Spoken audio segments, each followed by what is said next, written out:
그러니까 전기를 끄더라고요. 그러니까 월세를 못 내니까. 그래서 제가 뭐라 그러냐면, 집사님 듣자니 우리 광야 갈 때 발전기 얘기하지 않았냐. 발전기 기름 넣어가지고 돌리면 드르르하게 아주 발전되는 거, 그거 사오라고 그랬어요. 70만 원 주고 발전기를 사왔어요. 발전기를 돌려가지고 선을 연결해가지고 방송을 했어요. 제가 1년 동안.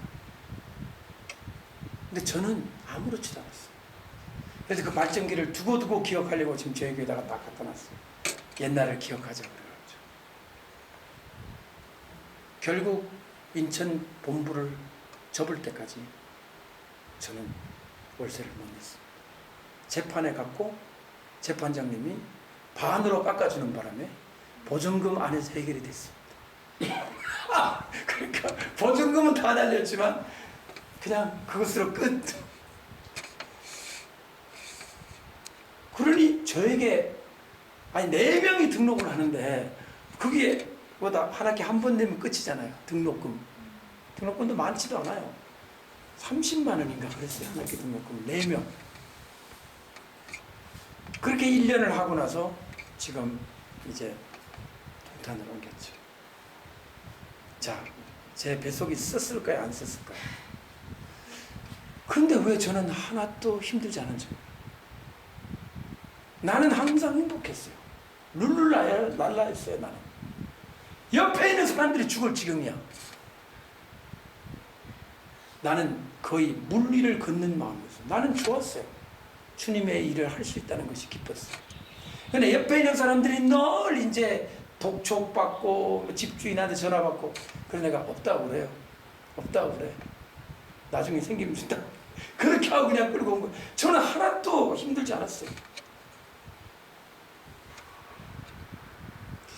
저는 하나님께서 분명히 이 왕들에게 복음이 전해져야 된다고 생각합니다. 그 방법으로 제가 뭐 왕한테 가서 뭐 이걸 설교를 하겠어요? 쉽지는 않겠죠. 그래서 생각한 게 뭐냐면, 왕의 성경이라는 해설 성경 있잖아요.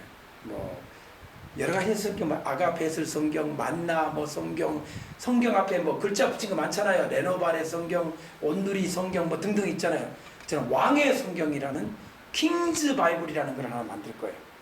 만들어서 요한계시록의 해석에 관련되어 있는 관주를 파란색으로 창세기부터 유다서까지 탁 한 다음에 밑에 주석을 탁 한 다음에 이걸 영어로 탁 출판해서 전 200개의 나라에다가 소포로 다 보낼 거예요. 대통령궁으로, 청와대나 백악관이나 임금님한테.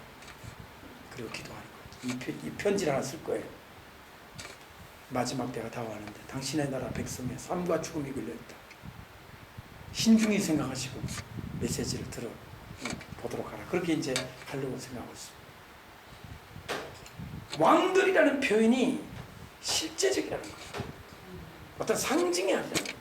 저는 요한계시록 볼 때마다 깜짝깜짝 놀라는 게, 이 단어 하나가 표현하는 게 진짜구나. 뭐 왕하니까 뭐 왕 같은 제사장 성도를 말하나 이렇게 갈 게 아니라 그 왕이라는 거예요. 왕. 그러니까 그 나라의 왕권 안에 있던 자는 적그리스도가 딱 표 시스템 할 때 뭐 우리나라는 뭐 너무 인터넷도 안 깔리고 뭐 안 돼요. 그냥 우리끼리 할래요. 그런 나라가 있을 거란 말이에요. 근데 이게 기간이 많으면 적그리스도가 군대를 보내가지고 다 잡아 죽이든지 할 텐데, 성경에 예수는 뭐라고 그랬어요? 그날들을 감하지 않으면 모든 육체가 구원을 받지 못할 것이다. 그러나 택하신 자들을 위하여 그날들을 어떻게 한다고 그랬죠? 감하신다고 그랬죠. 저는 분명히 뭐가 느끼냐면 7년 동안의 기간이 그에게 있는데 왜 환난은 반밖에 못하냐고요. 저는 이게 감한 것 같은 느낌이 들어요. 왜냐면 언약을 맺을 때 벌써 나타났잖아. 그럼 그때부터 핍박할 수 있잖아.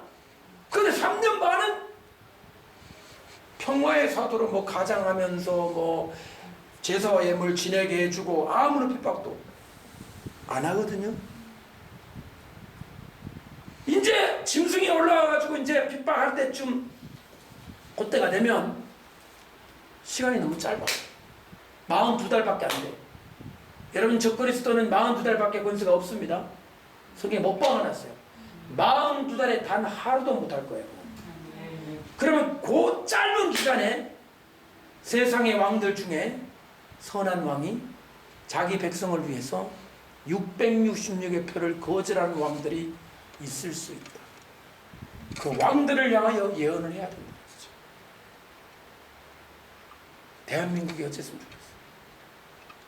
저는 대한민국과 일본, 중국은 동방연합군 속에 포함될 가능성이 높습니다. 적그리스도 그 체제를 거절하기는커녕 너무 인터넷이 잘 돼가지고 IT가 강국이라 실험 대상으로 딱 하기 좋다는 얘기를 많이 듣습니다. 전 세계 하기 전에 한번 어디를 돌려보자. 한국을 돌려보자. 그래가지고 한국의 지금 모든 동물에게 그거 안 받으면, 칩 안 받으면 벌금 내게 돼 있어요. 벌금. 저 고양이 한 마리, 개 한 마리 있는데 쟤들 병 걸리면 저는 순교시킬 겁니다. 미안하다. 기도해주고 안수기도 해주고 가라. 걔 밖에 안 할 거예요. 동물에게 넣어가지고 귀에나 넣어가지고 실험을 해보는 거, 돌려보는 거, 시스템을. 되나 안 되나. 인간에게 하기 전에. 미국은 지금 이런 법이 발효 안 됐죠? 한국은 2014년에 발효됐어요. 작년에 15년이 아니라 벌써 1년 경과했어요. 이제 그래가지고 동물에게 아무 문제가 없으니 이제는 누구한테 하자? 사람한테 하자. 그러겠죠.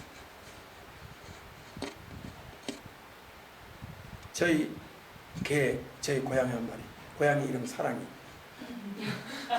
그 다음에 개 이름은 밀인데, 이 두 녀석은 만약에 병이 걸리면 그냥 몰래 약국에 가서 약 사가지고 좀 설사나 뭐 해열제나 먹에다가 안 되면은 그냥 데리고 높은 산에 가서 한번 껴안고 가라. 천국에서 만나잖아. 못하겠죠. 걔는 뭐 천국 가는지 안 가는지 모르니까 그냥 헤어지는 거야. 천국 가는 이게 없죠? 걔는 영혼이 없으니까. 걔 아프다고 그 밖에 하면 안 되잖아요. 걔가 우리 집에 온 게 얼마나 행복이에요. 수많은 개가 지금 다 받고 있는데 얘만 안 받잖아요. 보세요. 주인을 잘 만나니까 안 받아도 되잖아요. 똑같은 거예요. 임금을 잘 만나면 백성이 그래 우리는 안 받는다.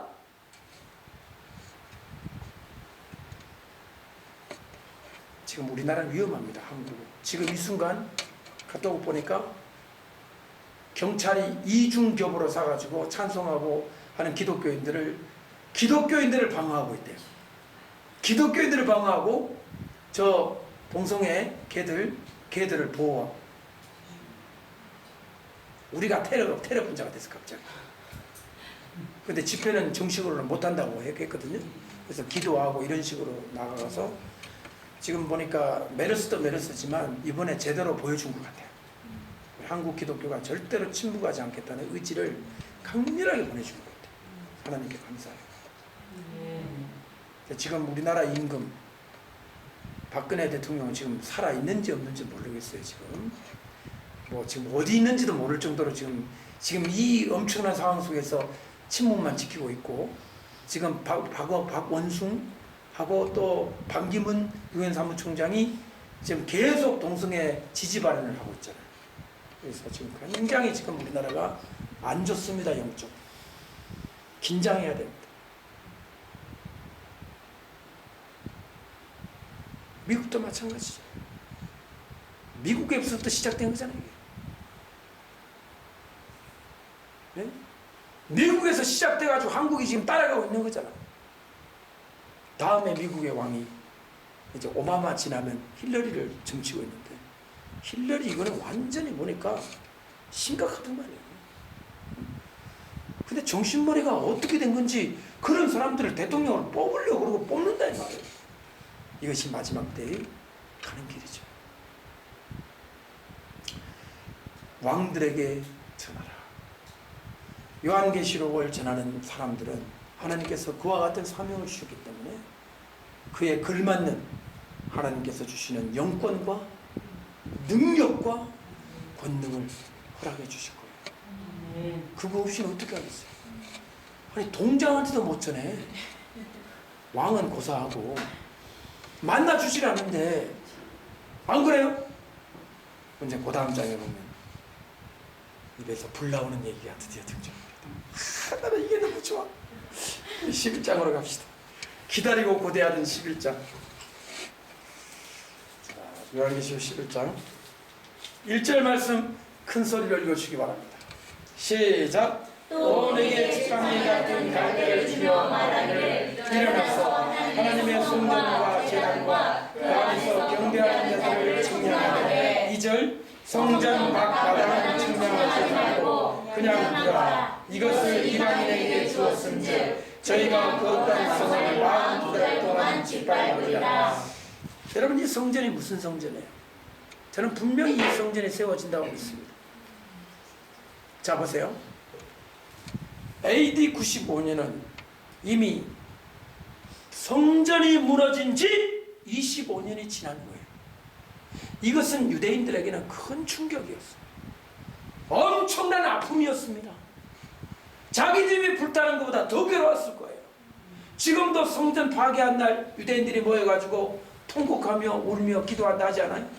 어제 우리 그 터널 가서 얘기 들어보니까 나폴레옹이 그걸 보고 나폴레옹 왕이 그걸 보고 너희들 왜 이렇게 울고 있냐 그러니까 저희가 성전이 멸망해서 울고 있다 그러니까 언젠데 어제 뭐 작년에 멸망이냐 그러니까 2000년 가까이 됐다니까 2000년 된 거 아직까지 울고 있냐고. 대단하다고. 그래 내가 성전 짓도록 저 이스라엘 재건하도록 도와줄게. 그렇게 약속을 했다는 얘기를 어제 들었어요. 임금이 세상의 왕도. 요한의 입장에서는요 성전 멸망은 완전 트라우마예요. 엄청난 사건이었어요. 그로부터 25년이 지났어요. 그런데 지금 11장에 뭐가 나오죠? 성전이 나오죠. 이걸 어떻게 받아들여야 되겠어요? 요한은 주님 성전이 다시 일어서는 거예요? 그래, 성전이 세워진다. 그 안에 제단도 있고 그 안에 경배하는 자들도 있다. 그런데 그 바깥 마당은 이방인이 짓밟을 거다. 여러분 이거는 천년왕국 성전이 아닙니다. 절대 아니에요. 천년왕국 성전은 이방인이 짓밟을 수 없어요. 예수님이 재림을 했기 때문에. 그럼 이거는 환란 성전이 분명하죠. 맞아요, 맞아요. 천년왕국 무슨 이방인이 와서 짓밟어. 이게 천년왕국 성전 아니에요. 이거는 무슨 성전이에요? 환란 성전, 제3성전이거든요. 이때 제3성전에 예배하는 자가 있을 것을 말씀하셨단 말이에요. 자, 그리고 나서 그 다음 구절 3절 다 같이 읽어보세요. 시작. 내가 나의 두 증인에게 권세를 주리니 저희가 굵은 베옷을 입고 천인의 주시를 예언하리라. 바로 이 구절이 마지막 때 등장할 두 증인의 모습입니다. 저희가 굵은 베옷을 입고, 여러분 굵은 베옷이란 뜻이 뭘까요? 굵은 베옷. 굵은 베옷. 이 굵은 베옷은 회개를 할 때 유대인들이 몇 가지 행동을 하죠? 세 가지를 하죠. 베옷을 입고 죄를 지우고 또 하나 있어요. 머리를 깎아요. 여자들도 머리를 그냥 깎는 게 아니에요. 쥐어 뜯어요. 그러니까 반드시 깎는 게 아니라 반드시 깎는 게 아니라 여기 얼마나 보기가 쉽겠어요. 그것이 자기가 죄인이라는 뜻이에요. 하나님한테. 그러니까 죄를 뒤집어 쓰고 죽음을 뜻하잖아요. 옷도 가장 그 낡은 그 베옷을 입고 머리도 예쁘게 하는 게 아니라 막 쥐어 가운데 조금 여기 조금 쪽바로 깎는 게 아니에요. 이렇게 뭐 배꼽 치는 게 아니에요. 머리 깎는 게 그냥 쥐어 뜯는 거예요. 그냥 안 뜯기니까 그냥 가위로 그냥 이렇게 꼭 미친년처럼, 죄송합니다 표현을, 그렇게 해가지고 막 하나님 앞에 울면서 자기의 억울한 심정을 토하고 자기의 죄를 고백하는 이거거든요. 세 가지 모습이랍니다. 이 선지자가 베옷을 입은 뜻은 그들의 메시지가 회개를 선포하는 메시지라는 것을 우리에게 보여주고 있는 거예요. 뭐 이분들이 막 가난을 가르친다, 뭐 배우시니까 뭐 양복 안 입고 배옷 입는다, 그것이 아니라 이분들은 회개, 그동안 하나님 앞에 무정하고 하나님 앞에 성실하지 않았던 너희들이여 회개하라 막 선포할 때 눈물을 흘리면서 회개하는 이스라엘 백성들에게 바알이 하나님이냐 여호와가 하나님이냐 둘 중에 선택해라 막 외칠 때 엘리야 선지자가 회개를 촉구하는 똑같이 이 마지막에 그런 선지자가 나온다는 거.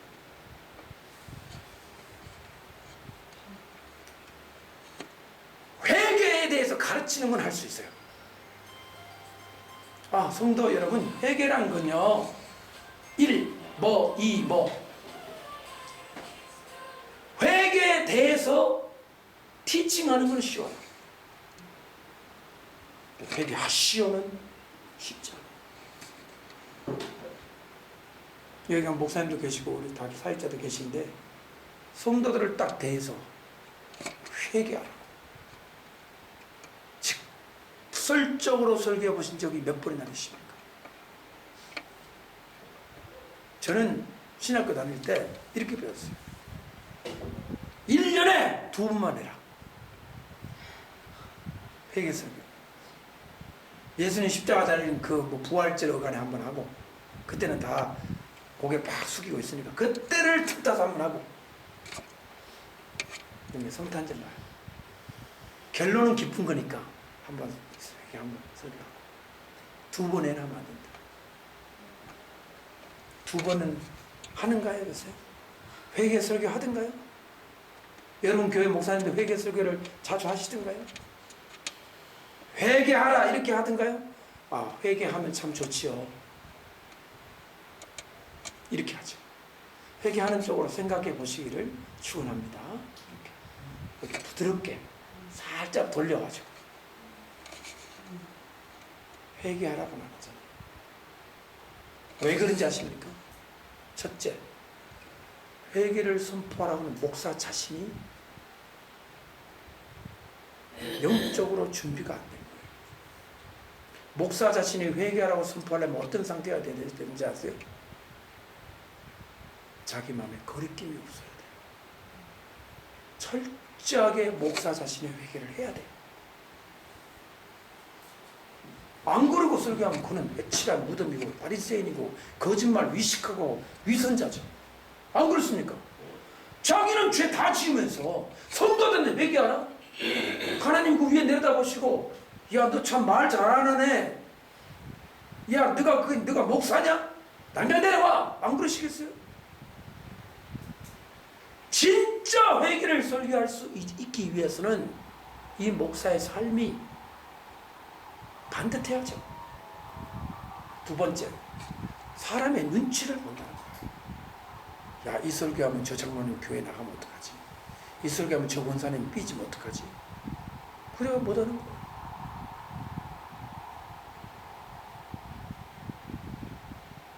거기다 한 가지 더 있어요. 회개를 설교하기 위해서는 반드시 이 설교하는 설교자가 보통 사람이 아니라는 표적이 나타나야 돼요. 그래야 그 입을 확 막아버리지. 뭐가 나타나야 돼? 표적이. 제가 이 대목에서 너무 좋은 게 뭐냐면 이 두 증인이요 불도 불이지만 이 물을 피가 되게 하는 능력. 제가 그때는 회개 설교할 때는 아예 이렇게 물이죠 이것처럼 물을 큰 이렇게 유리로 된 바켓을 딱 갖다 놓은 거예요. 딱 갖다 놓고 회개를 막 설교한 다음 여기서 구시렁구시렁 나올 것 같으면 딱 째려보면은 얘가 뭐를 배는 사람 저게 뭐지 나와서 한 모금씩 드셔보세요. 피맛이야. 그걸 그냥 얼굴에다가 확 담아버려요. 이래도 회개하지 않을 거냐고. 권능이 따르지 않으면 사람이 무릎 안 꿇어요. 그러니까 목사가 달래는 거예요. 아이고 이렇게 하면 복 받을 텐데, 이렇게 하면 축복될 거예요, 이렇게 하면 승진할 거예요. 정말 진짜 간지러운 설교에 우리 익숙해졌어요. 근데 마지막 이 선지자를 한 거예요. 물을 변하여 피가 되게 하지, 하늘을 닫아 비 오지 못하게 하지. 따라합시다. 원하는 대로. 원하는 대로. 그게 그렇게 돼 있어요. 원하는 대로. 원하는 대로. 그다음 뭐라고 돼 있어요? 여러 가지 재앙. 여러 가지 재앙으로 땅을 치리로다. 이 선지자가 원하는 대로 전봇대 넘어져 하면 전봇대 넘어지는 거예요. 더 트램 스톱. 야, 이 능력 받은 내가 이스라엘 와요. 빛이같이 보여서 딱 트램 서. 그럼 사람들이 있냐면 지금 왜 선지하냐고. 예수와 하마시아 우리 예수님을 믿어야 되는 거. 그래서 또 군신호실하면 또 가라. 그럼 또 가는 거야. 멋지게 선교하지 않겠어요? 제가 이 능력과 권능을 받으면요, 주님 단 일주일만 내 목회가 죽어도 상관이 없어. 사례 안 받아도 돼. 사택도 안 줘도 되고 차 없어도 돼. 뭐가 필요합니까? 일주일이 바쁘지. 오늘은 빛같이 뭐 내일은 베들레헴. 그냥 온데 다니면서 이야, 이런 선지자의 출현이 있다는 겁니다. 이것도 상징이에요? 저는 진짜로 봅니다. 엘리야가 내린 불이 상징이에요? 갈멜산 꼭대기에 상징이 떨어졌어요? 진짜 불이 떨어졌어요. 제단을 핥고 물을 다 핥아버릴 정도로 여호와 임재가 그게 강력했어요. 얼마나 감사합니까? 이런 선지자를 보내주시다니. 그러니까 막 그 광경을 보는 우리 믿음의 사람들은 누게 나와! 갑자기 자기는 두정인이 안 됐는데도 그 막 능력을 보니까 자기도 입에 한 1cm 나올지도 몰라. 에? 얼마나 담대하겠어요. 그러니까 뭐가 가능한 거예요? 나중에 순교가 가능한 거예요. 따라합시다. 하나님께서도 대책이 있으시다. 지금 마귀만 작전을 세우는 게 아니에요. 하나님도 뭐가 있으세요? 이 대책이 뭐냐? 앞으로 순교를 하려는데 성도들에게 이런 큰 종들을 보내가지고 큰 담력을 주고 능력을 줘가지고 그냥 눈에 뵈는 게 없도록 다 만들어놔야 되겠다는 대책이 있으신 거예요. 아멘. 아멘. 이 종들이 출연해야 되겠어, 안 해야 되겠어요? 정말 제가 그때까지 살아가지고 이 종들의 활동을 좀 봐야 되겠어요. 얼마나 신나겠어요, 담대하겠어요. 네? 아멘. 원하는 대로. 와, 구약성경 그 엘리사 보세요. 엘리사가 가는데 엘리사가 대머리였어요. 대머리야 올라가라, 대머리야 올라가라 그랬어요. 그랬더니 어떻게 됐어요? 뭐가 나왔어요? 곰도 앙콤이에요, 수콤이에요. 자세히 보세요. 그게 또 거기까지 왜 그냥 곰이라 그러지 암콤이라고 했는지 모르겠어요. 너무 깊이는 안 가겠습니다. 하여튼 앙콤이 나와가지고 다 잡아주고. 여기서 왜 그랬을까요? 엘리사가 속으로 나를 왜 대머리라고 그러나, 하나님 어떻게 해주세요, 이렇게 했는지, 아니면 저 어린 아이들이니까 그냥 너희는 그래라 그리고 갔는지는 모르겠는데 하나님은 그냥 그럴 수 없었던 거예요. 여호와의 선지자를 망령되 일컫느냐 너희들이 아무리 철없는 것이라 하기로쓰니 내가 이들을 그냥 두지 않겠다. 곰이 나타나가 다 찢어 죽여버렸어요. 여호와의 명예가 걸려있다는 거예요. 이걸 이제 기도원식으로 하면은 주의 종들에게 잘해, 주의 종들에게 잘못한 벌 받아, 3대로 빌어먹어, 막 이런 식으로 협박하죠. 난 그렇게까지는 안 가. 그건 너무 저질스러워, 솔직히 말해. 그러나 여호와의 영광이 함께하는 종들을 대머리라고 놀렸다고 그를 벌을 주시는 하나님을 보세요. 정말 나는 이 선지자, 요즘 우리 목사님들이 목회하는데 얼마나 힘듭니까? 거의 이것과 하잖아요, 이것과. 아유, 그냥 집사님 그냥 신앙생활 잘하세요. 아이고 그러지 마. 모르겠어요. 저만 그런지 모르겠는데 저도 안 그러려고 노력하는데 주변을 보면 다 그런 것 같아요. 다 이거예요. 이걸 어디서 배워? MDB 과정에 이게 있나 봐 아무래도. 하나님의 선지자고 사람들 비나 맞추고 내가 이러려고 목사가 됐냐? 쪽팔리기 싫어. 어? 동네 조폭 일제 단속 기간입니다 지금 한국에. 동네 조폭도 그렇게는 안 살아. 이렇게라도 안 살아. 아줌마 라면 한 그릇 먹으면 내가 다음에 갚아줄게. 그리고 뭐 아줌마 라면 하나만 주세요. 안 그러잖아요. 근데 목사가 지금 그러고 변해버렸어요 지금. 솔직히 말해가지고 쪽팔리게 말이야. 여러분 이스라엘 있으니까 모르죠? 지금 한국에서 보면 너무너무 속상해요. 여호와의 영광이 함께하는 주의 종들이 왜 그렇게 쪽팔리게 사냐고. 뭐 입에서 불은 안 나와도 똑바로 살아야지. 하루를 못 자고 죽어도. 안 그래요? 그렇다고 뭐 교만하는 얘기는 아닌데 그렇게 이렇게 하지 말라는 거지. 이 종들이 나와야 돼요. 지금 한국교회 종들이요, 목사님들이 일제의 우울증에 걸려있어요. 누구 하나 존경해 주질 않아. 세상 사람은 목사라 그러지. 잘 먹고 목사라 소리 들으면 괜찮아. 잘 먹지도 못하는데 목사라고 자꾸 불러줘. 저 목사 아니에요. 잘 먹는 거 없어. 근데 자꾸 목사래. 성도들도 삐딱하게 변해가고 있어요 지금. 옛날에 그런, 근데 이것이 솔직히 말해서 우리 목사님들에게 책임이 있어요. 책임이 있다. 자, 슬픈 얘기죠. 옛날에 우리 목사님들은요, 우리 어휘 어른들을 보면은 참 가난했죠. 못 살았어요. 못 먹었고. 오죽하면 목사 아들 된 사람들이 내가 죽어도 내가 목사 아니다 두고 봐라 이러면서 일을 갈면서 살았잖아요. 목회자 자네들이 가난했습니다. 그러나 영권이 있었죠. 가난했지. 그때 목사님 일화 들어보니까 항상 밥을 2그릇을 했는데 보리밥 하나 쌀밥 하나. 그때는 이제 보온 밥통이 없었기 때문에 아랫목에 묻어놓고 보리밥을 드셔야 되거든요. 쌀이 없으니까 보리밥 먹다가 성도가 일단 밖에서 오면, 목사님하고 오면 뭐를 꺼내? 쌀밥을 딱 꺼내.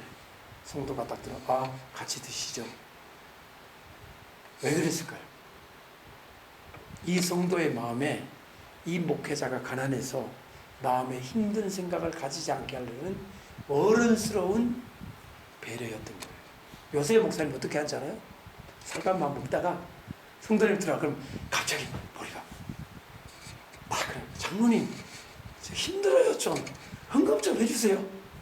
여러 쪼잔한 목사들이 지금 양산되고 있단 말이에요.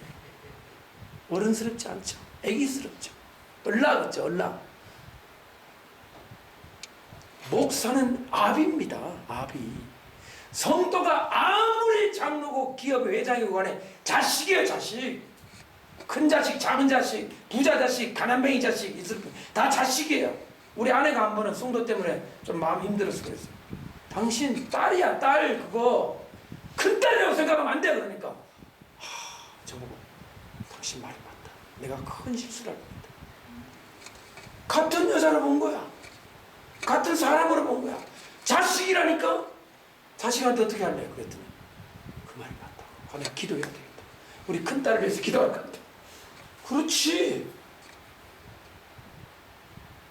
목사는 그래서 어제 그랬잖아요. 내가 가는데 나보고 파더 그러더라고. 우리 목사님하고 둘이 간 그 수녀님이 가면서 나보고 파더, 하이 파더 그래. 저 파더 아는데요 라는 말을 안 하고 나 언제 봤냐 그러니까 어제 봤다고. 날 알아보더라고. 영적인 아비입니다. 우리는 뭐 신부님은 아니지만 영적인 아비예요. 다 자식들이야. 잘못할 때 자식으로 생각하면 해결이 싹 되는 거예요.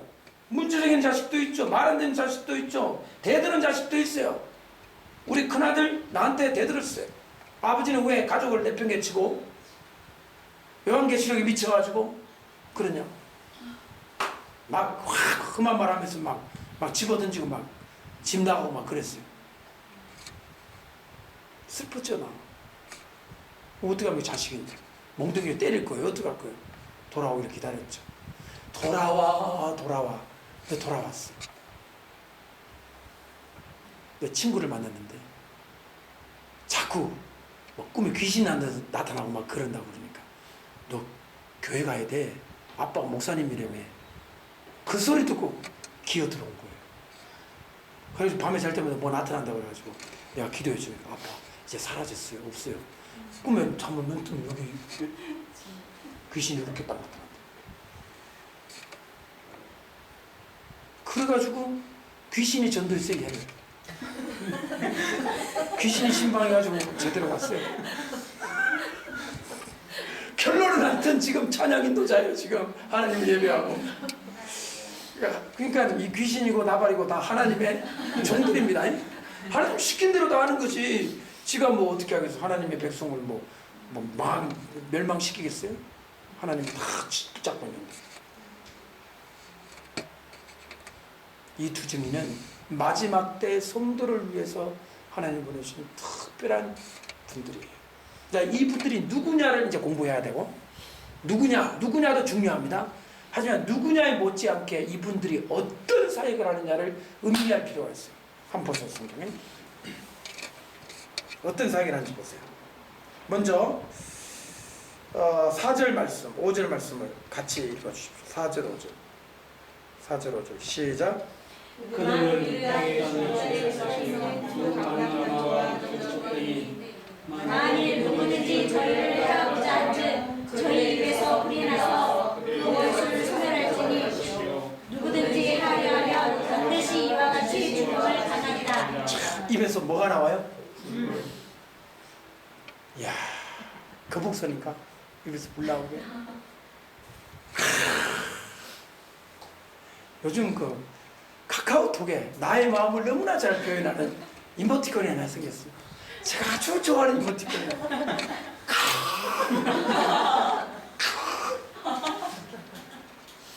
입에서 뭐가 나와요? 그러니까 어느 목사님, 이장 목사님, 그게 진짜 불이에요? 상징이에요. 에이씨, 그럼 해하는 마귀가 그럼 상징 보고 무서워 도망가? 진짜 불이지. 그러면 가스불, 라이터불, 촛불 그런 식으로 묻지 마. 불은 불이야. 영적인 공격의 능력이는 진짜 불이 입에서 나온다고 했잖아요. 주의 종들의 입에. 근데 육안으로는 안 보일 수 있죠. 이게 영적인 거니까. 영안을 뜨면 입에서 불 나오는 게 보이죠.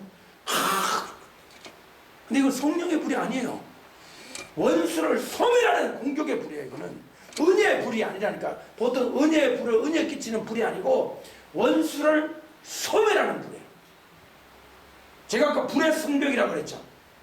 불의 성벽. 원수가 넘어오지 못하는 불의 성벽을 짓고라는 거예요. 이 종들 때문에. 광야가 어디냐? 이 종이 있는 곳이 광야예요. 이 선지자들이 끌고 가는 바로 그 자리.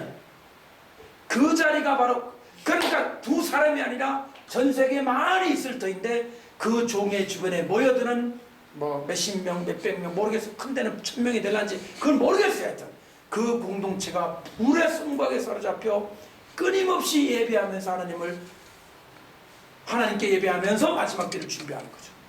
입에서 불이 나오는 거예요. 이때가 바로 요엘 선지자의 예언이 성취되는 때입니다.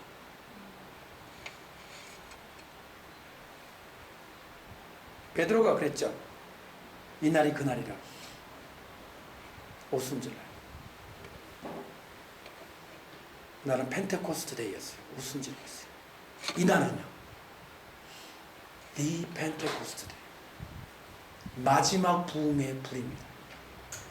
그러니까 오순절의 역사는요. 오순절의 역사는 성령이 오신 거잖아요. 성령이 지난 2000년 동안 계셨잖아요. 계셨다가 이제 성령의 역사가 마지막으로 뜨겁게 가열된 거예요. 그냥 어마어마하게 가열이 돼가지고 막 능력의 최고도로 달해지는 때가 바로 이때인데 요엘은 그때를 보고 요엘 선지자에는 가만히 보면 이상한 장면이 있습니다. 자녀들이 예언하고 젊은이들이 환상을 보고 노인들이 꿈을 꾸는데 그날에 해가 어두워지고 달이 빛을 내지 않고 별들이 떨어져 내리돼 있어요. 베드로 때 그랬나요? 베드로 때 해가 어두워졌나요? 베드로 때 별이 떨어졌나요? 베드로 때 달이 어두워졌나요? 안 그랬죠? 진짜는 이때인 거예요. 베드로가 말한 때는 이 엄청난 사건의 선취적인 사건이었거든요. 풀 스케일로 일어나는 일은 바로 이때인 것입니다. 풀 스케일. 완전히. 그런데 오순절은 120명이 부르받았어요. 고작. 왜 120명이었어요? 다 외국어 했죠.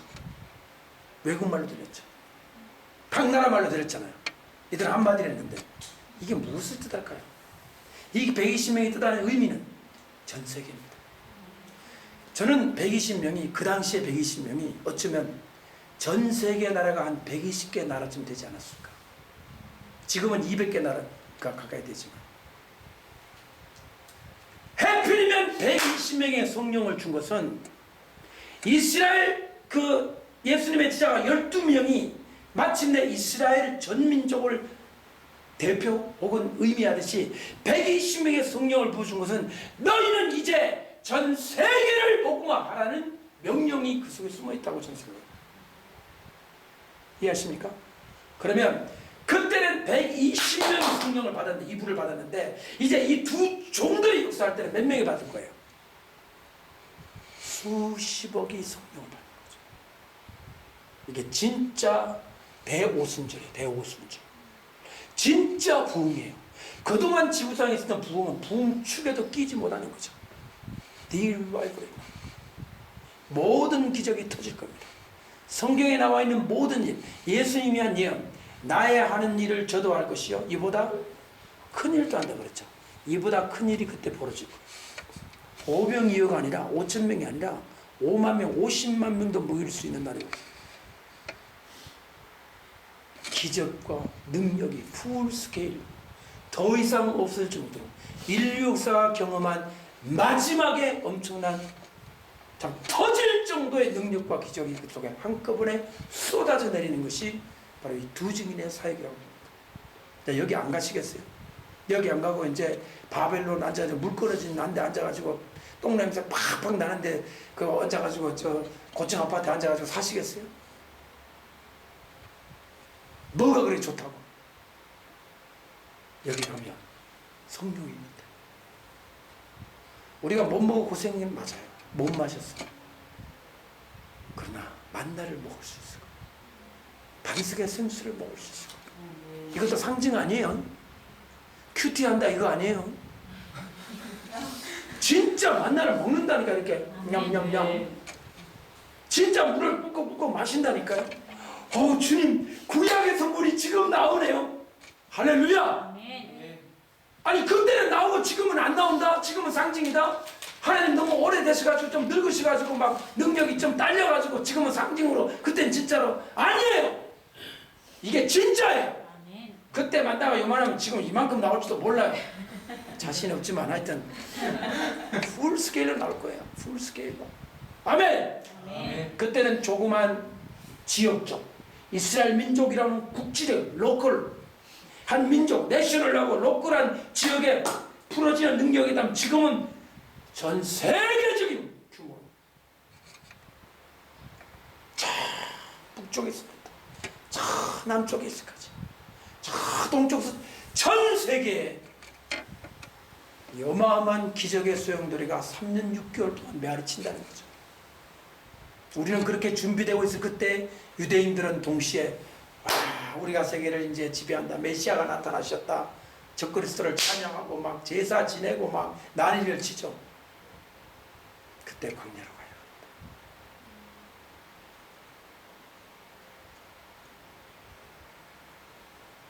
그때 우리는 성령의 폭발적인 그 능력 속으로 빨려 들어가게 되는 거죠. 이 능력 안에 들어간 사람은 순교 안 하는 게 이상하죠. 매우 어렵습니다. 노력을 막 하셔야 될 거예요. 안 됩니다. 이 견딜 수 없는 능력과 권능. 그래가지고 이제 1260일이 끝났어. 그래서 이제 두 증인이 죽잖아요. 그러면 이제 그동안은 못 오던 이 적그리스도 군대가 이제 들어옵니다. 들어오면 어떻게 해요? 도망갈까요? 어서 오너라. 내가 기다렸다. 빨리 와라. 이 마귀의 새끼들아. 약간 이렇게 거친 말도 여러분 필요가 있어요. 왜냐하면 저쪽 인간들한테는 얌전하게 대해줄 필요 없어요. 마귀의 자손들이요 뭐 이렇게까지 해주고, 이 마귀의, 예수님도 그러셨잖아요. 뱀들아 독사의 자손들이요 그랬어요. 예. 이 새끼라는 말이 약간 한국말로는 있지만은 어쨌든 성경대로 야 이 독사의 새끼들아 어서 내 목을 잘라라. 이렇게 위험 있게 가야지. 좀 보다 도망가자. 안 그래요. 내려가요. 일부러. 우리 이제 모두 갑시다. 순교하러. 얼마나 멋있어요. 진짜 다니엘의 세 친구 같이 불에 넣어도 타지 않을 정도의, 순교하기 때문에 어쩔 수 없이 타주는 겁니다. 사실 안 탈 정도의 능력과 권능이 있어. 하지만 순교 때문에 그냥 타주는 그런 정도 여유를 가지고 전 세계에 순교의 피로 물들이게 되죠. 지구를 칠하면 이제 붉은색이 되는 거예요. 보세요. 2000년에 예수님 피 한 방울이 2000년이 지나니까 전 세계가 성도의 붉은 피로 칠해지는 거예요. 이게 꼭 어린 양의 제사 같은 느낌이 안 드세요? 그 수많은 양들이 죽음을 당한 거고, 이제는 양들이 아니라 누가 죽고? 사람이 목숨을 바치. 하늘의 천군 천사가 엄청나게 찬양과 영광을 돌리는 그때가 올 거라는 거죠. 순교가 비참하거나 슬프거나 아픈 것이 아니라 엄청난 장엄한 찬송과 거룩한 예배로서 드려지게 될 거예요. 이게 무슨 예배? 피의 예배. 무슨 예배? 피의 예배. 블러드 월십. 피의 예배. 원래 초대교회 성도들이 세 가지 세례를 믿었어요. 여러분 두 개밖에 모르잖아요. 물의 세례와 불의 세례. 세 번째가 뭘까요? 피의 세례. 이에 피의 세례, 베프티즘 오브 블러드는 순교를 위해서. 물의 세례를 받고 구원을 받고, 불의 세례를 받음으로써 성령을 받고, 피의 세례를 받음으로 순교의 멸관을 쓰게 됩니다. 얼마나 사모했어요. 그래서 수도원 만들어가지고 뭐 배우느냐면 어떻게 순교하는 법. 순교하는 법 배웠어요. 그것이 초대교회 수도원의 시작이었어요. 나중에 중세를 넘어가면서 타락하기 시작했죠. 재산이 늘어나고 땅 사고 막 이러면서 수도원이 부패하기 시작했죠. 그러나 원래는 그들이 모여 앉아서 순교하는 방법에 대해서 기도하고 공부했던 거예요. 자, 조금만 더 보시죠. 6절 다 같이 읽읍시다. 시작. 저희가 권세를 가지고 하늘을 닫아 그 예언을 할 동안 비오지 못하게 하고, 또 권세를 가지고 물을 변하여 피 되게 하고, 아무 때든지 원하는 대로 여러 가지 재앙으로 땅을 치리로다. 여기에 한 절 속에 권세라는 말이 몇 번 들어있죠? 6절 속에 2번 들어있나요? 권세. 3절에도 뭐가 있는 권세가 있나요? 없나요? 있죠. 자, 그러니까 이 기간 동안에는 사단이 공격을 못하는 거예요. 두 증인의 권세가 너무 많아가지고. 알겠습니까? 이해하시겠어요? 그런데 어찌된 일입니까? 7절 다 같이 시작. 저희가 그 증거를 마칠 때에 무적행으로부터 올라오는 신승이 저희로 더불어 전쟁을 일으켜 저희를 이기고 저희를 죽일 터인즉. 이렇게 능력이 많으면 좀 오래 살아야 되는 거 아니에요? 왜 1260일만 해요? 한 7년 정도, 70년 정도. 좀 길게 쭉 하면 얼마나 좋아요? 따라합시다. 천하범사에 기한이 있고 때가 있다. 마칠 때 두 증인이 갑자기 기도를 게을려가지고 능력이 빠진 게 아니에요. 때가 된 거예요. 이제 때가 됐다. 그리고는 그대로 순교의 잔을 맞습니다. 이 사역자들이요, 때를 아는 게 참 중요해요. 요즘 뭐 변칙 세스 문제 많잖아요. 왜 갈 때를 모르죠? 갈 때를 알고 떠나는 자의 뒷모습은 얼마나 아름다운가. 어디에 나오는 뭐 시예요? 우리가 그걸 알아야 돼요. 내려놓을 때 알아야 돼요. 성경에 보면 그 때를 이렇게 말하죠. 날 때가 있고 죽을 때. 다 있잖아요. 모든 것은 새를 심을 때가 있고 거둘 때가 있고 때가 있는 거예요. 두 증인이 하나님의 거룩하신 섭리 가운데 때가 되었습니까? 아버지요, 이제 종들로 인해서 영광을 얻으십시오. 죽음으로써 순교로서 다시 영광을 드리겠습니다. 불을 막 끓이면서 싸워 이기는 것도 영광이지만 주님 앞에 순교에 제물되는 것도 영광이라는 사실이에요. 아시겠습니까? 이거는 영광, 이거는 비참이 아니라 이것도 영광이에요. 예수님이 그래서 돌아가시 전날 밤 아버지요, 아들을 영화롭게 할 때가 되었습니다. 그랬죠. 태초부터 가졌던 영화로서 아버지와 함께 했던 영화로서 지금 아들을 영화롭게 하십시오. 주의 종들이나 성도나 이런 관점으로 자기의 삶을 바라볼 필요가 있어요. 응? 현상만 보지를 마시고 내가 뭐 어려움이 생겼다, 뭐 잘 된다, 이것만 보지 마시고 주께서 무엇을 원하십니까? 응? 죽는 것도 영광이잖아. 보세요. 응? 여러분 만약에 주님께서 아무개야 너 오너라 그럼 어떡하시겠어요? 살려주세요 주님. 막 살려주세요. 히스기야 왕처럼 15년 연장받았어. 그래가지고 무기고 보여가지고 나라 망해버렸잖아. 히스기야 15년 저 사라가 한 일은 무기고 예를 그 바벨론 그 사신한테 보여가지고 나라 망하게 만든 일밖에 아무것도 한 일이 없어요. 15년 동안. 왜 15년 살지 말고 그때 하나님 오라 그럴 때 가지? 주님 오라 그러시면 어떻게 해야 돼요? 아멘 할렐루야 가게 사옵나이다. 주님이 어련히 알고 부르실까요? 근데 싫은 거야 나는. 하나님 살려주세요. 제가 그동안 헌신했잖아요. 히스기야 왕 보세요. 15년 살려주세요. 그만 살려주세요. 근데 분명히 확신한 거는 그때 갔었어야 됐던 거예요.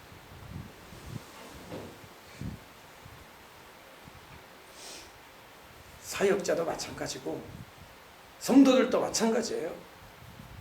이 하나님의 거대한 물줄기와 섭리 앞에서 순종, 순응할 수 있는 믿음을 가져야 돼요. 아무것도 두려워하지 마십시오. 가라 하면 가시고 죽으라 하면 죽으시고 살으라 하면 사시고 주님 말씀대로 하는 게 최고로 좋습니다. 주님 제 마음에 이거 아닌데요. 그 네가 얼마나 똑똑하냐? 이 뭐 아냐? 이 뭐 세계의 역사와 경륜에 대해서 뭐 좀 알고 하는 얘기냐? 아니 저 안 죽을래요. 저 1260일 뭐 한 달만 더 하면 안 돼요? 그런 거 하지 말라니까. 아버지 이 종을 영화롭게 하옵소서. 내일 아침에 죽는 거야. 이렇게 죽는 모습이 아름답지 않아요? 갈 때 가는 게 아름다워요. 너무 많이 살려고도 하지 마시고 그냥 주님이 하라는 대로 하세요. 그러니까 너무 목사님 너무 수동적이다. 여러분 제 이 생각이 이게 바뀐 생각이에요. 원래 전에는 뭐라 그랬냐면 무조건 살려주세요 주의였어요. 27살 난 아이가 있었거든요. 여학생이었는데 백혈병 걸려가지고 온몸 항암제 9번 하고 북윤실에 들어갔어요. 있다가 결국에는 이제 백혈병이 내 속에 들어가서 숨 못 쉬고 심장이 정지돼 죽은 거죠. 마지막 죽는 순간까지 옆에 있었어요. 하나님 이 아이 안 살려주면요 저 이제 하나님 안 믿을지도 몰라요. 그랬어요. 얼마나 무서운 기도예요. 데려가셨어요. 열받았어요. 제가. 정말 이럴 수 있는 겁니까 진짜? 그 잠깐 바짝 살아났다가라도 데리고 가시면 안 됩니까? 왜 나에게 쪽팔리게 만드시고 내 마음 아프게 하시고. 그때 내가 실망했어요. 말이에요. 숨을 없어요. 맥주 한 컵 입에 못 대본 아이예요. 교회 주일학교 아이, 주일학교 선생님. 저 50세십니다. 걔 2배는 살아진 것 같아요. 나 언제 죽어도 나는 아깝지 않아요. 그 아이 죽는 모습 보면서. 제가 이제 그 베리칩 그 강연할 때 제가 비장한 각오로 썼잖아요. 나 이제 오늘로써 나는 이제 인생이 끝나나 보다. 그때 제일 먼저 그 아이를 떠올리는 시를 하나 읊게 했어요. 그게 바로 그 제 동영상, 첫 동영상에 나오는 긴 영어로 된 시예요. 저는 이제 그런 기도 안 합니다. 주님, 당신의 뜻대로 이 아이를 데려가시려고 하면 편안하게 데려가세요. 우리 마음은 너무너무 아프지만 당신의 뜻이 이루어지길 바랍니다. 저 이렇게 기도해요. 원래 기도해야 된다고 신학교 때 배웠어, 그렇게. 근데 막상 다치니까 안 되는 거야. 너무너무 애를 살리고 싶어. 그 마음 아세요? 여러분의 엄마 아빠 되고서 안 그러겠어요? 애를 낳았어. 하나님 데려가신대.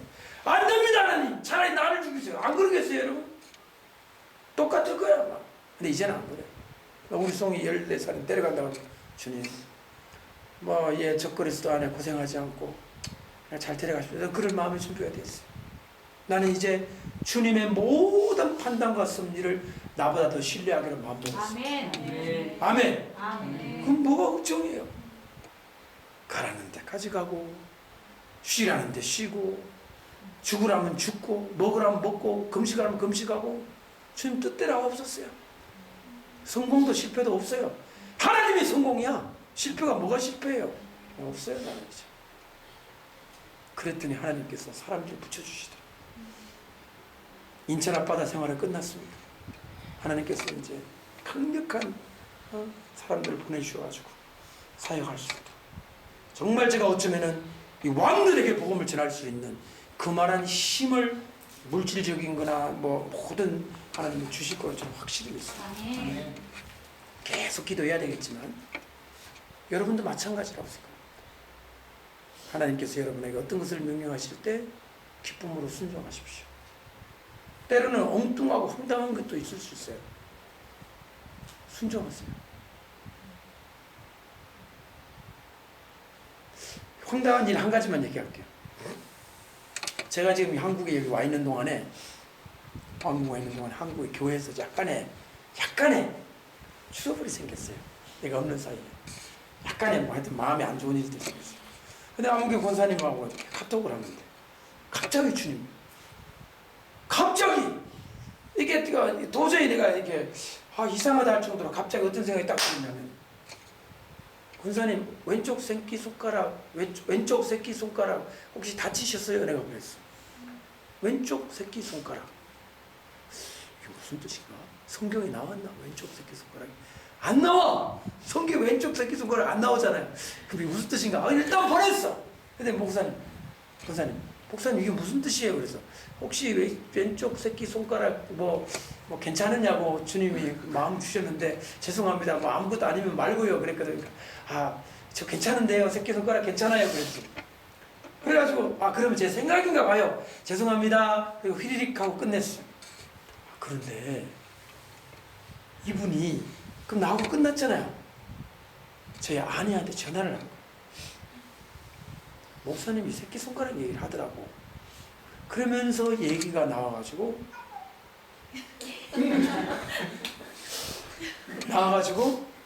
대화를 하는 중에 이게 풀어질 거예요. 풀어진 다음에 그게 낮에 있었고 밤에 집비 마치고 카톡하니까 이제 이분이 마음이 이렇게 편안해진 거예요. 하나님의 인도하심을 받았어. 그래서 나보고 기도를 해달라고 그래가지고 카톡으로 기도를 해줬어요. 하나님 아버지 그러면 쭉 기도를 해줬는데 갑자기 주님을 위하여 높이 지켜든 엄지손가락이 되게 하시고 그 기도가 내 입에서 딱 나오는 거야. 아까는 무슨 새끼손가락? 아니 새끼손가락 같은 작은 일에 실족하지 말고 주님을 위하여 세운 엄지손가락이 되라 이거죠. 와 너무 신기한 거예요. 근데 제가 그 순종하기 어려웠어요. 새끼손가락 무슨 권사님한테 무슨 새끼손가락 들고 뭐 약속할 일이 있나? 무슨 새끼손가락이야. 내가 약속이 이상하더라니까. 이걸 내가 말하기가 되게 싫었어요. 근데 아이 모르겠다. 요즘 내 상태가 좋으니까 믿음으로 보냈는데 한 사람이 실족한 데서 일어나서 딱 제자리를 잡았잖아요. 제가 이와 유사한 일 되게 많아요. 지금. 근데 그와 같이 엉뚱하고 도저히 이해 안 되는 그런 행동들을 저 가운데 많이 일어나게 해주세요. 근데 그게 나중에 지나고 보면 너무 중요한 어떤 타이밍의 사건들이 있었더라.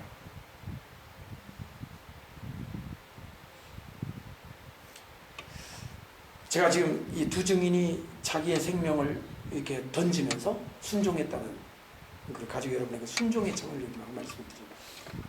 그러면 누구한테 죽는지 보시죠. 7절 다시 한번. 이거 너무 중요한 구절입니다. 7절 시작. 저희가 그 증거를 마칠 때에 무지강으로부터 올라오는 짐승이 저희로 더불어 전쟁을 일으켜 저희를 이기고 저희를 죽일 터인즉. 여기에 저희라는 말이 몇 번 나오는지 보세요. 무려 이거 짧은데 3번. 아니요 4번. 저희가 증거를 마칠 때 한 번 나왔죠. 저희로 더불어 전쟁을 일으켜 2번 나오죠. 저희를 이기고 또 3번 나오죠. 저희를 죽일 때. 여러분 이렇게 자꾸 반복돼 나올 때 이거 왜 자꾸 반복돼 나오지? 라는 생각을 하게 되잖아요. 자 보세요. 저를 주목해 보세요. 이 속에는 어떤 중요한 메시지가 숨어 있냐면요. 이 짐승이 이 두 증인을 죽일 때 콱 안 죽여요. 가만히 보세요. 방법이 3가지 단계가 있습니다. 일단 뭐를 일으켜? 전쟁을 일으킨 단계 1단계. 2단계 이기는 단계가 있다는 걸 봐서 어떤 갈등이 진행된다는 걸 알 수 있겠죠. 3번째 어떻게 해요? 3번째 가서 죽여요. 자 이거는 무엇을 뜻하죠? 따라합시다. 짐승도 매우 조심해서 다루는 두 증인. 어떻게 다뤄요?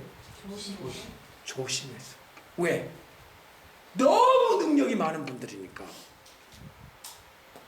아시겠어요? 내가 결국은 죽어요. 때가 됐으니까. 그래 죽어서 어떻게 되냐면 시체 나옵니다. 8절 다 같이 시작. 저희 시체가 큰 성길에 있으리니 그 성은 영적으로 하면 소돔이라고도 하고 애굽이라고도 하니 곧 저희가 십자가에 못 박히신 곳이니라. 자 여기 보시면 주께서 십자가에 못 박히신 곳이 예루살렘 맞죠? 맞습니까? 근데 그 예루살렘을 영적으로 뭐하고 뭐 같다고 그랬어요? 소돔하고 뭐하고? 이게 거룩한 곳이에요? 아주 안 거룩하죠. 언홀리하죠. 왜 이럴까요? 잘 보세요. 이게 지금 마지막 때가 다가올 때 일어나는 현상 중에 하나예요. 이 예루살렘 땅이 원래 거룩해야 되는데 자 보세요. 환란 성전이 누구의 도움을 받아 세워졌죠? 그렇죠. 그러니까 영적으로 이게 좋을 수가 있어요, 없어요? 없죠. 진짜 예수님이 세운 성전이 아니잖아요.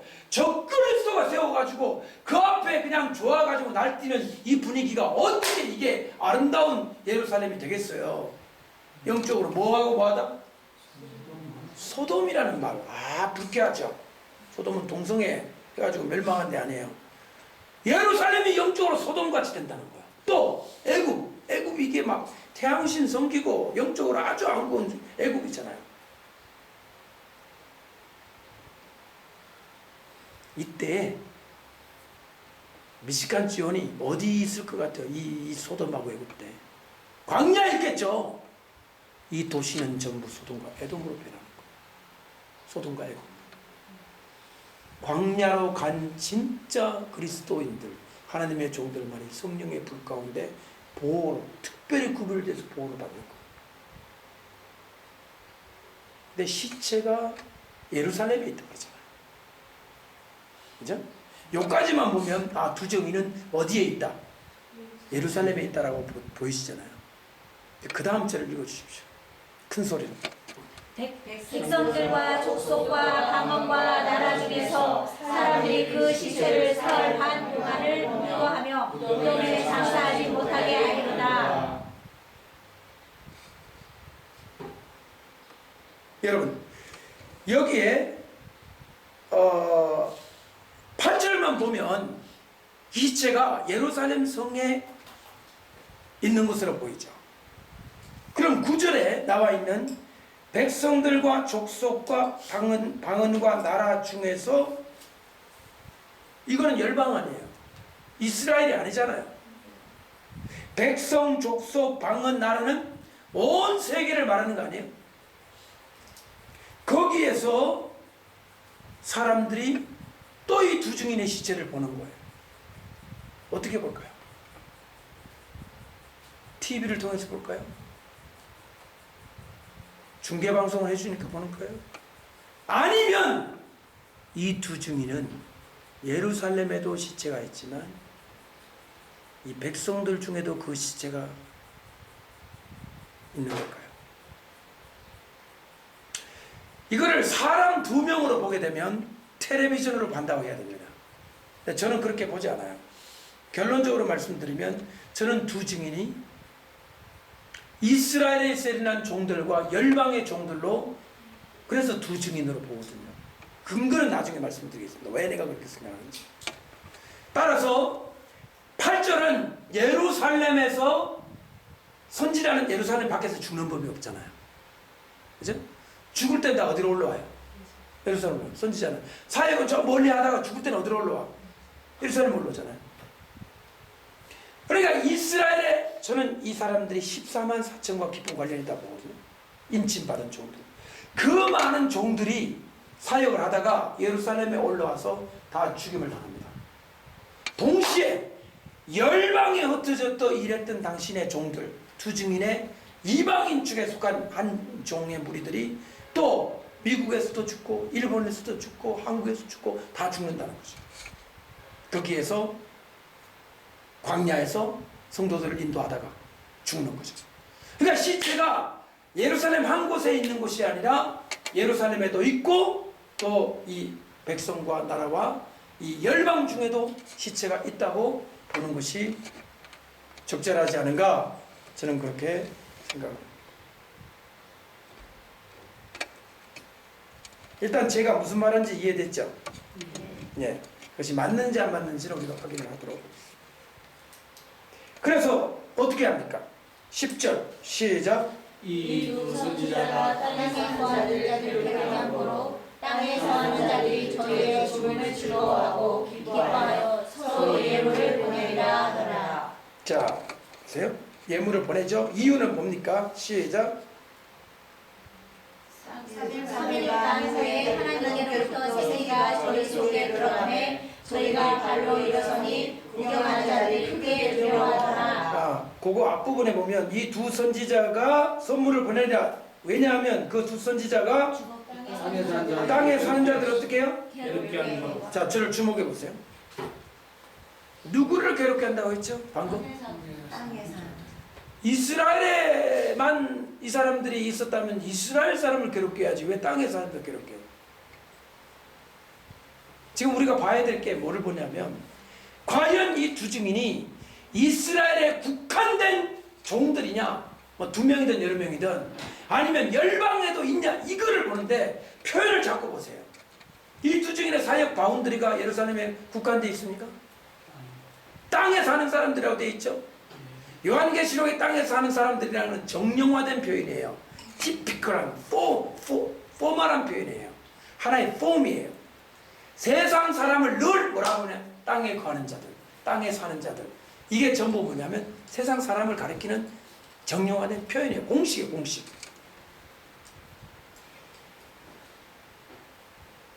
저한테 묻는다면 두 증인은 예루살렘에만 이스라엘 선지자를 말합니까? 열방을 사에게 바운드리로 합니까? 라고 물으면 저 후자라고 봅니다. 표현을 보세요. 누구를 괴롭혀요? 땅에 사는 자들. 미국, 영국, 한국. 그러면 예루살렘에 있으면서 한국을 괴롭혔다 이렇게 해석해야 돼요? 좀 이상하잖아요. 피스가 제보에서 한국에 불이 있을지어다. 또 뭐 어디 저 베네우다에 있으면서 일본에 불이 떨어져라. 뭐 이렇게 했다는 거예요. 어색하지 않으세요? 이제 더 하나가 있습니다. 세 번째. 이들이 죽고 난 다음에 부활을 하게 되는데요. 부활 11절 3일 반구에 시작. 3일 반구에 하나님께로서 생기가 저희 속에 들어가매 저희 발로 일었으니 구경하는 자들이 크게 두려워하더라. 아니 예루살렘에만 일어나면 시차도 있는데 어떻게 봅니까? 뭐 이것도 중계방송으로 봅니까? 그러니까 이거를 자꾸 예루살렘에 국한시키면 TV가 많이 동원돼야 돼요. 자꾸 CNN 방송이 동원돼야 돼요. 물론 그럴 가능성도 없지 않아 있습니다만은 저는 열방에 역시 주의 종들이 존재해서 일본에서는 일본에 있는 종들이 죽었다가 살아나는 걸 보고 미국도 마찬가지고 한국도 마찬가지고 그렇게 본다는 거죠.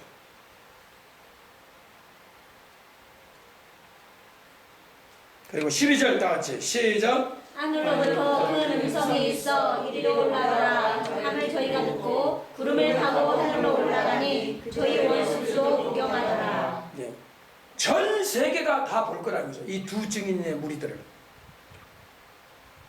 그래서 이제 예루살렘에 어떤 일이 벌어진지 13절에 이렇게 말합니다. 다 같이 읽어보세요. 시작. 그 시에 큰 지진이 나서 성 10분의 1이 무너지고 지진에 죽은 사람이 7천이라. 그 남은 자들이 두려워하여 영광을 하늘의 하나님께 올리더라. 아멘.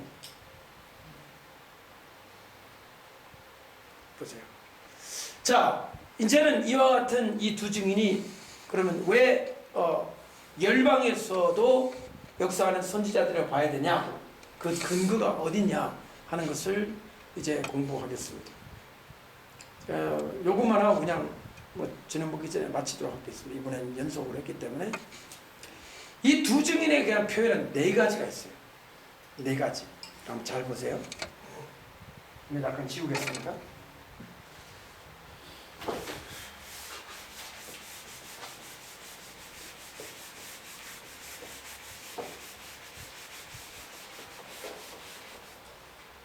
첫째는 두 증인,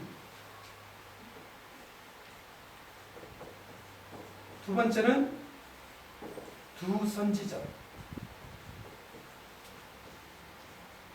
세 번째는 두 촛대, 네 번째는 두 감람나무.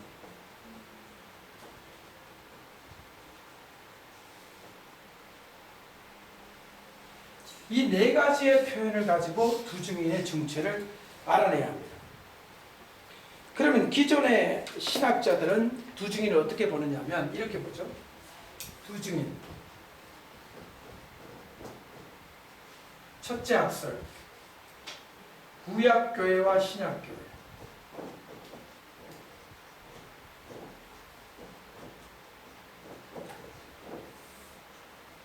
두 번째. 로마 천주교하고 개신교.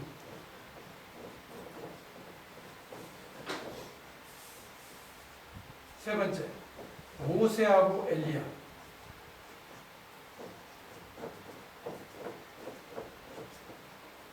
네 번째, 모세와 엘리야 같은 종들.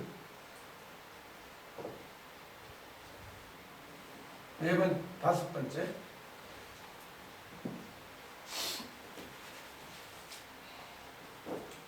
이스라엘과 이방.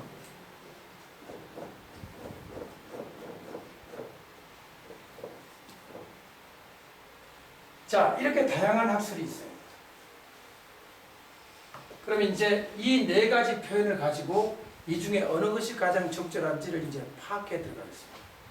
우선은 이 네 가지 표현 중에 두 증인이 어디에 있고 두 선지자가 어딘지 확인부터 하겠습니다. 계시록 보겠습니다. 두 증인은 3절에 있나요? 3절 다 같이 시작. 저희가 붉은 베옷을 입고 천천히 260일을 예언하리라. 그렇게 돼 있죠. 선지자는 어디에 나왔냐면 선지자는 10절에 있네요. 10절 다 찍어주세요. 시작. 이 두 선지자가 땅에 거하는 자들을 괴롭게 함으로 땅에 거하는 자들이 저희의 죽음을 즐거워하고 기뻐하여 서로 예물을 보내리라 하더라. 여기에 증인이라는 것은 원래 히라보로 마르투스예요. 이 마르투스가 마르트라고 하는 순교자라는 말에 원형이 됐어요. 그러니까 이 증인은 목숨을 걸고 진리를 전하는 사람들이라는 뜻이죠. 그렇게 이해하면 돼요. 선지자는 그야말로 선지자, 하나님의 말씀을 백성들에게 전하는 프로페트. 이 두 개는 아주 특별한 힌트를 주고 있지 않아요. 그냥 종들인가 보다. 뭐 하나님의 말씀을 전하는 목사님들이나 사역자들이나 이런 분들이겠다. 그 정도의 정보만 줍니다. 근데 문제가 여기에요. 이 두 개가 결정적인 이런 힌트를 제공해 주고 있어요. 먼저 감람나무부터 보죠. 밑에서부터. 감람나무는 올리브 트리. 근데 이게 두 개예요. 그러면 감람나무가 두 개 나오는 게 구약에 한 번, 신약에 한 번 나와요. 구약은 스가랴서에 나오죠. 스가랴 4장. 스가랴 4장.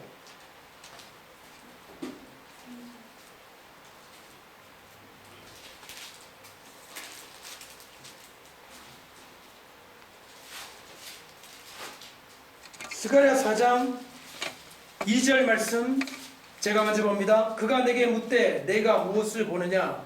내가 대답하되 내가 보니 순금 등대가 있는데 그 꼭대기에 주말 같은 것이 있고 그 등대에 7 등잔이 있으며 그 등대 꼭대기 등잔에는 7 관이 있고 3절 읽으세요. 그 등대 곁에 두 감람나무가 있는데 하나는 그 주말 물판에 있고 하나는 그 좌중에 있나이다. 자, 그래서 이게 뭔지 물어봅니다. 저 좀 뒤로 가보십시오. 11절 시작. 내가 그에게 물어가로되 등대 좌우의 두 감람나무는 무슨 뜻이니까? 12절 한 번 더 묻습니다. 시작. 다시 그에게 물어가로되 금기름을 흘려내는 금관과 옆에 있는 이 감람나무 두 가지는 무슨 뜻이니까? 13절 시작. 그가 이에 대답하여 가로되 내가 이것이 무엇인지 알지 못하느냐? 대답하되 내 주여 알지 못하나이다. 14절. 가로되 이는 기름 말리는 자 둘이니 온 세상의 주 앞에 모셔 섰는 자니라 하더라. 아멘. 이게 지금 무슨 이야기냐면요. 이렇게 해가지고 등대가 있죠. 순금 등대. 이게 메노라예요. 순금 등대가. 메노라 있는데 이 메노라 옆에 올리브 나무가 있어요. 두 개가. 근데 여기에 중요한 것은 금관이 있다는 거예요. 이렇게 금관이. 올리브 나무와 그 다음에 그 순금 등대 메노라 사이에는. 그래서 여기서 금기름이 흘러내려요. 이쪽. 그럼 여기서 불이 타오르겠죠.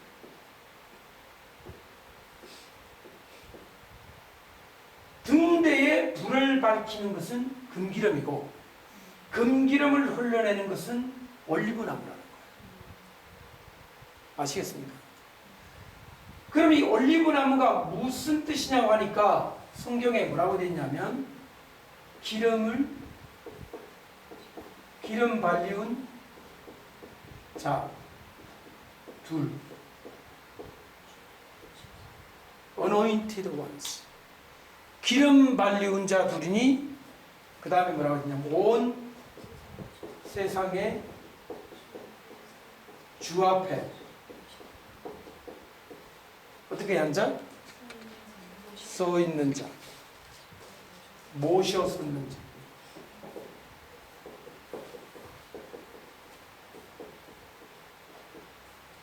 이게 누굴까요? 이 등대는 분명히 하나님의 교회를 뜻하죠. 하나님의 백성, 주의 신부를 뜻합니다. 하나님의 이 거룩한 공동체에 불을 밝히는 사역은 바로 이 올리브나무가 하는 거죠. 근데 이게 두 개야. 왜 둘일까요? 하나 되지 않아요? 왜 둘일까요?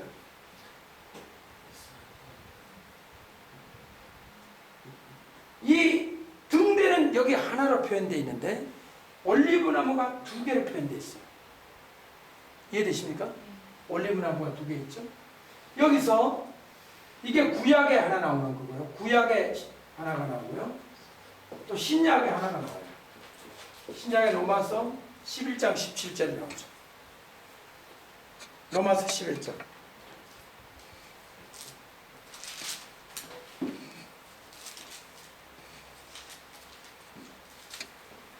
다 같이 읽어보십시오. 11장 17절. 시작. 또한 가지 얼마가 꺾여졌는데 돌감람나무인 내가 그들 중에 접붙임이 되어 참감람나무 뿌리의 진액을 함께 받는 자 되었은즉 이렇게 돼 있죠. 그게 무슨 감람나무가 나와요? 돌감람나무, 참감람나무. 돌감람나무가 하나 있고 참감람나무가 있죠. 이게 각각 뭘 뜻합니까? 이스라엘과 이거는 이스라엘 뜻하죠. 이스라엘. 돌감람나무는 이방인을 뜻합니다. 감람나무가 두 가지가 소개되어 있는 것이죠.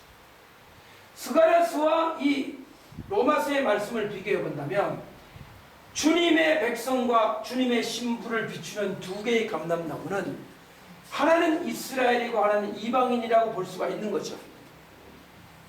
그런데 이제 마지막 결정타가 이 두 촛대라는 것입니다. 촛대는 이게 등대 아닙니까?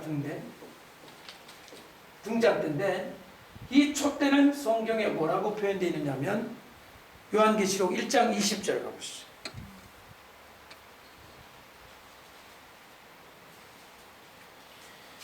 1장 20절 다 같이 읽어주시기 바랍니다. 내 본 것은 내 오른손에 7별의 비밀과 7금 촛대라. 7별은 7교회의 사자요 7 촛대는 7 교회니라. 교회 촛대는 교회인 것입니다. 사자를 표현하고 싶으면은 별로 표현했겠죠. 교회. 따라서 여기에 두 촛대라는 말은 두 뭐를 뜻하는 겁니까? 교회를 뜻하는 거예요. 성경 66권 중에 단 한 구절도 메노라를 사람에게 비유한 적은 없습니다. 있으면 저한테 가져오세요. 단 한 구절도 없습니다. 메노라는 하나님의 공동체, 하나님의 교회, 하나님의 성도, 이스라엘 혹은 성경에 나와 있는 7 교회를 뜻할 때 7 촛대를 말씀하고 있습니다. 따라서 이것은 두 사람이 아닙니다. 그래서 저는 어떤 사람이 나는 두 사람 중에 한 사람으로 계시를 받았다. 저 가짜라고 봅니다. 그 사람. 왜냐하면 두 사람 중에 한 사람은 틀린 거예요. 이렇게는 볼 수 있죠. 이스라엘 중에 부르심을 입은 예를 들면 14만 4천 같이 하나님의 인침을 받고 마지막 때 쓰임을 받는 종들의 무리 그들이 한 감람나무고 또 이번에는 이방인 중에 하나님의 부르심을 받은 선지자들이 또 한 감람나무로서 한 촛대를 형성하고 있다. 그래서 저는 5번째 이스라엘과 이방인 교회 여기까지도 만족스럽지 않아요. 이 중에서 선지자들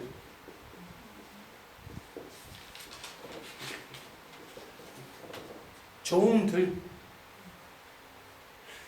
이스라엘 교회를 상징하는 게 아니라 이스라엘 교회의 선지자를 의미하는 거예요. 입에서 불이 나오고 권세 있게 싸워나가며 하나님의 성도들을 두 독수리의 두 날개처럼 보호하는 그들로 보여지는 것입니다. 만약에 이들이 이스라엘에 있는 두 명이라고 한다면은 촛대라고 하면 안 돼요. 그죠? 이해되십니까? 또 이스라엘에 있는 두 명이라고 한다면은 이 감람나무 두 그루가 어색한 것이죠. 여기도 어색한 것이죠. 따라서 이스라엘의 두 사람이 아니라 이스라엘의 선지자들과 이방인의 기름 발리운 자들이 이 마지막 때 마치 두 개의 메노라, 두 개의 촛대의 환상처럼 하나는 이스라엘의 불을 밝히고 하나는 이방의 불을 밝히는 감람나무 가지들이 이 땅에 출현하게 될 것이다. 그렇게 보여지는 거죠. 만약에 촛대를 한 어떤 선지자에게 비유한 것이 단 한 케이스라도 나온다면 저는 얼마인지 받아들일 용기가 있습니다만 아직까지 제가 찾아본 바에 의하면 단 한 케이스도 없습니다. 오히려 촛대는 교회입니다. 사자는 촛대가 아니라 별이라고 표현했기 때문에 촛대를 한 개인에게 돌리는 것은 적절하지 않다. 그런 결론에 도달한 것이죠. 따라서 죽어 시체가 된 것도 이스라엘에서는 이스라엘의 종들의 모습이 등장하는 거고 열방의 땅에서는 열방의 역사했던 종들이 사람들에게 보여져서 그들이 부활해서 올라가는 것을 보게 된다고 그렇게 생각한 것입니다. 자, 그럼 여기서 한 가지 마지막으로 이분들이 과연 사회에 가는 기간이 이제 이렇게 되거든요. 예수님의 재림 전에 샤부아가 있습니다. 7년. 그리고 전 3년 반이 1260일. 후 3년 반이 42달입니다. 그럼 이때 두 증인이 역사를 하고 먼저 순교를 당합니다. 그리고 성도들은 나중에 순교를 당하는 거죠. 두 증인이 먼저 순교를 당하는 거예요. 목자를 치면 양떼가 흩어진다는 그 원리를 사단이 알기 때문에 종들을 먼저 살해하는 거예요. 그리고 이들이 죽었습니다. 그런데 죽었는데 3일 반 후에라고 그랬죠. 이거 상징 아닙니다. 제가 볼 때는 실제예요. 실제로 어떤 분은 또 3일 반 후가 3년 반이라고 또 그렇게 하시더라고요. 아니 3년 반은 따로 또 뒤에 나오거든요. 3일 반이에요. 그러면 죽었다가 다시 살아나잖아요. 이렇게. 이거를 휴거라고 주장하는 분이 계세요. 이게 휴거가 될 수 없는 이유가 있습니다. 첫째, 두 증인은 살아있는 채로 변화가 됐습니까? 죽었다가 다시 살아났습니다. 죽었다가 다시 살아나. 그러면 휴거가 아니죠. 죽었다가 살아나는 걸 뭐라고 하죠? 부활이라고 그러죠. 그건 휴거 아니에요. 휴거의 정의는 뭐예요? 살아있는 육체로 그만 운전하고 가다가 변화되고 올라가고 막 이런 거 아니에요? 비행기 조종사가 막 올라가고 그래 난리 나고 그거 아니에요? 휴거 영화 보면. 그럼 두 증인이 기절해 있었어요. 3일 반 동안? 말이 안 되죠. 휴거선에 맞추려면 두 증인은 3일 반 동안 기절해 있어야 되는 거예요. 기절. 죽지 않고 생명은 떠나지 않고 걸걸걸걸 있다가 그럼 생기가 들어갈 필요도 없지. 뭐 살아 그냥 건강만 좀 챙기면 올라가는 건가? 그건 또 아닌 것 같고 어쨌든 아니에요. 이거는. 근데 요즘 이거 믿는 사람이 있어요. 그래가지고 한국의 그 상주에 25만 평 땅 사가지고 얘기한 거 있죠? 1,000만 원씩 회배 내가지고 그거 들어오면은 살게 해주겠다고. 상주, 경상북도 상주 말입니다. 넓은 땅 사가지고. 휴거 아니에요. 이때 휴거하는 게 아니라 환난 후에 인자의 징조가 하늘에서 보이겠고 저가 큰 나팔을 불 때에 천사를 보내리니 택하신 자를 하늘 이 끝에서 저 끝까지 사방에서 모으리라. 이렇게 말씀하고 계십니다. 이해되십니까? 네. 그래서 이 두 증인은 이때 순교를 하고 휴거가 아니라 부활을 하는 것입니다. 부활을 하고 하늘로 올라갑니다. 성도들은 그 광경을 보고 아, 우리도 순교를 하면 부활하겠구나 확신 가운데 거하면서 마지막 환난을 이겨나가게 되는 것입니다.